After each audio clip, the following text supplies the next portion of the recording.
Texas, 1881. The late autumn sun burned hot on the little cattle town. The dirt street was dry and hard. Horses stamped and made loud breathing sounds at the wooden rails. Cows called from the big pens. Men stood around and talked in rough voices about how much money they would pay or take.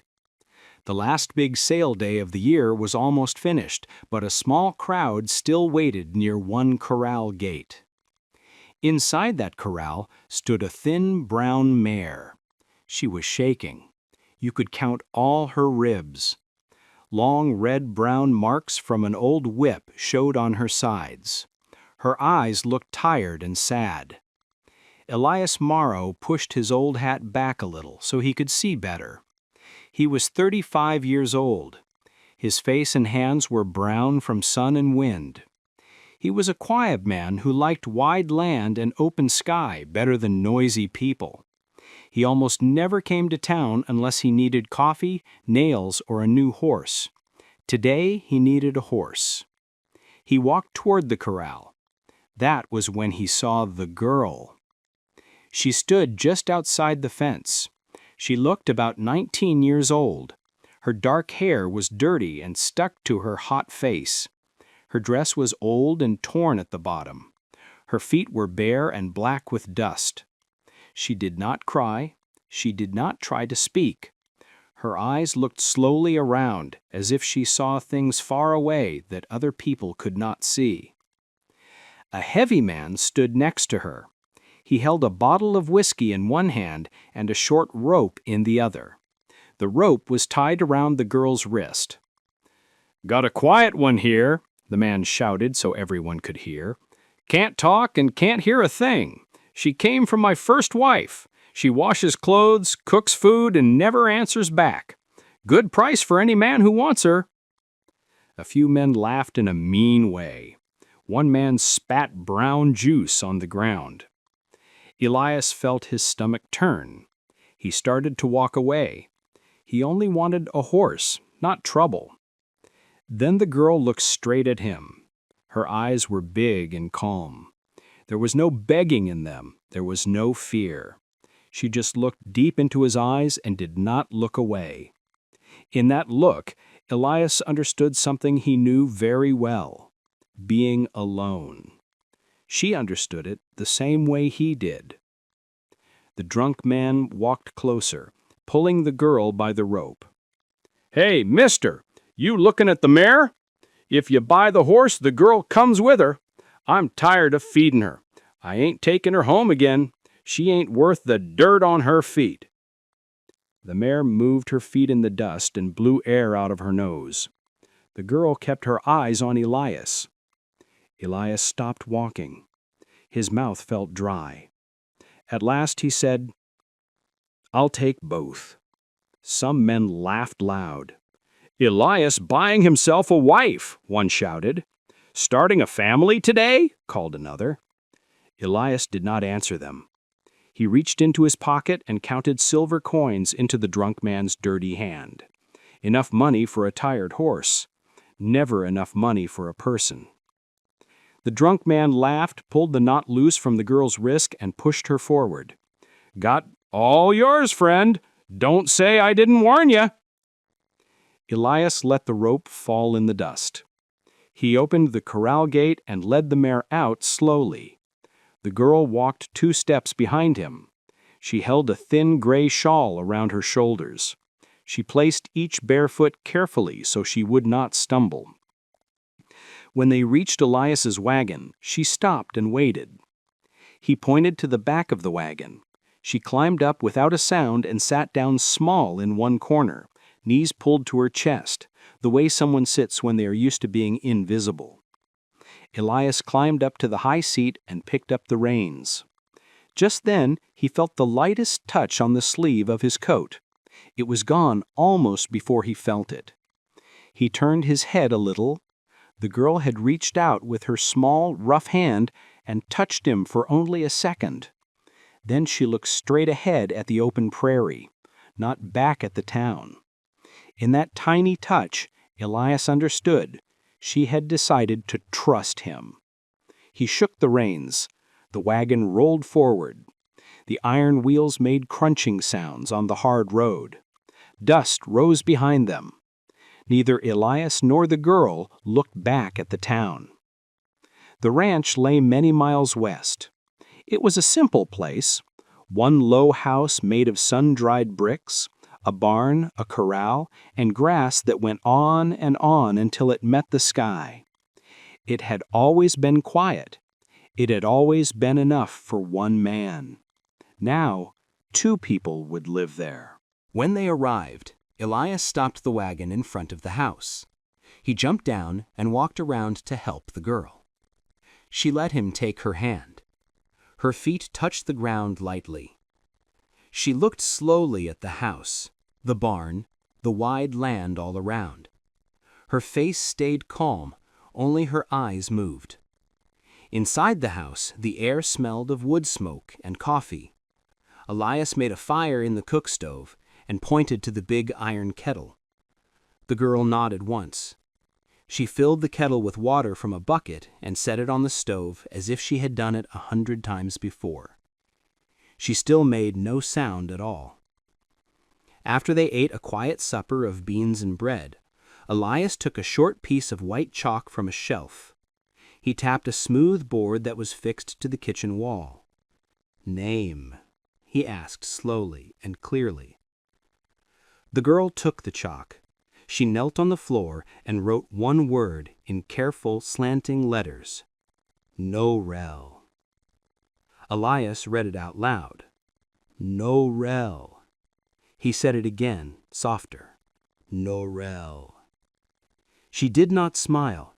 She only stood up, brushed chalk dust from her fingers, and walked outside toward the barn. Next morning, when Elias went to the corral, he found Norel already there. She knelt beside the new mare. The horse's back leg was hot and swollen. Norel dipped an old cloth in a bucket of cool water and washed the hurt places gently. Her hands moved slowly, the way a mother touches a baby. The mare stood still and lowered her head, trusting the girl. Day after day, Norel wrote short messages with the chalk. Coffee almost gone. Dog hurt his paw. Storm coming tonight. They almost never used real words with their mouths, but the big house stopped feeling empty. It started to feel full of quiet understanding. Then one afternoon, a storm came. It started with hot wind and dark clouds far away. Elias was working in the cattle shed. Suddenly, Norel was in the doorway. Her hair flew wild in the wind. Her eyes were big.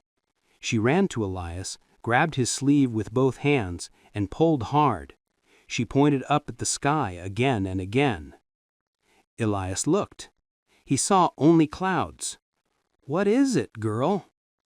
A second later, white lightning hit the ground so close the air smelled sharp. Thunder boomed loud enough to shake the walls. Rain poured down like someone opened a giant bucket.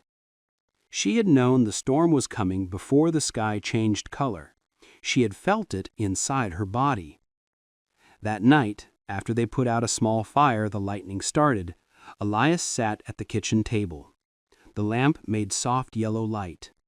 Norel sat across from him. For a long time they only looked at each other. No chalk, no writing, just 2 quiet people and the sound of rain on the roof. After the storm, Elias watched her with new eyes. When a mother cow stood away from the herd and would not eat, Norel went straight to the barn. She put clean straw in the birthing stall and carried fresh water. That night, a new calf was born strong and healthy. When the wind smelled different, she closed the shutters before the first raindrop fell. People in town heard stories. They began to talk. At the store, a woman said, "That girl stares at the sky too much." At church, a man said, "Animals follow her like she is their mother." When a neighbor's goat lost her baby too early, someone said, "That girl touched the goat yesterday. Maybe she made it happen." Fear grows fast when people do not understand. One dark night, 8 men rode up to the ranch gate. They carried torches, but the torches were not lit yet. Old Jacob Weathers was their leader. He shouted, "Elias Morrow, send that girl away. She knows things she should not know. It ain't right." Elias walked out on the porch. The moon was hidden. He could only see the shapes of the men and horses. "She cannot talk," Elias said, in a calm, strong voice. "Don't matter," Weathers shouted back. "She brings lightning. She makes sick animals well. Folks are scared."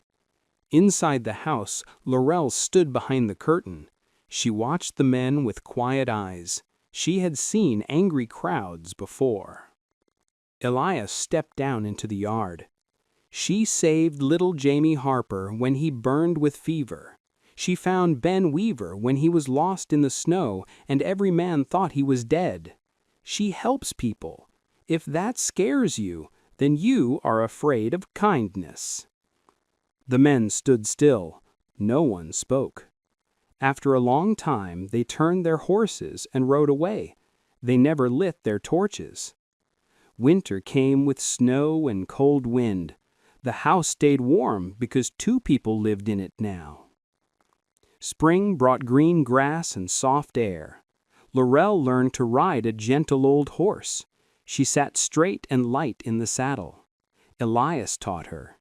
She taught him hand signs for easy words: water, food, thank you, good night. His big hands were clumsy at first, but soon he could sign almost as fast as she could. In the evenings, they sat by the fire. Laurel sewed patches on shirts. Elias played slow, sad songs on an old harmonica. She closed her eyes and moved her head with the music. Maybe she felt the sound in her chest. Maybe she only felt happy. Elias never asked. Little by little, the town stopped being afraid. When a man hurt his arm, his wife came asking for Laurel's herb tea. The arm got better. When a team of mules would not cross a river, the driver asked Laurel to walk in front. The mules followed her like dogs. One summer morning, a 7-year-old boy named Sammy went to look for a lost calf and did not come home. Men looked all day and all night. They found only one small boot by the river. Mothers cried. Fathers were angry and sad. Next morning, Laurel walked out into the yard. She knelt down and put both hands flat on the cold ground. She closed her eyes and stayed very still. Then she stood up and began to walk. Elias walked first behind her. Then 10 men followed. She never stopped. She pointed at a broken little stick. She touched a stone that had been moved. She walked through thick bushes and over rocks. At noon they found Sammy curled up under a cedar tree, cold and hurt but alive. His mother ran and held him and cried happy tears. Laurel only knelt and pushed the hair away from the boy's dirty face. She looked gentle and tired. After that day, no one in town called her bad names again. Children waved when they saw her. Old men touched their hats. Years went by the way quiet water moves. The ranch grew a little. There were more cows, a bigger garden, flowers along the front of the house. Children came often to sit with Laurel on the porch. She showed them how to put a hand on a horse's neck and feel what the horse feels. She showed them how to stand still and listen to the wind. Elias built a long bench under a new cottonwood tree. Every evening he and Laurel sat there when the sun went down red and gold. He poured coffee into 2 cups. She rested her hand on his. They watched the sky turn dark and the first stars come out. One evening, after almost 10 years, Laurel turned to him. Her voice was low and rough from not being used much, but the words were clear. "I never needed to hear the world," she said softly. "I only needed you." Elias felt tears in his eyes. He took her hand and held it tight. "I hear you, Laurel," he answered. "I always heard you."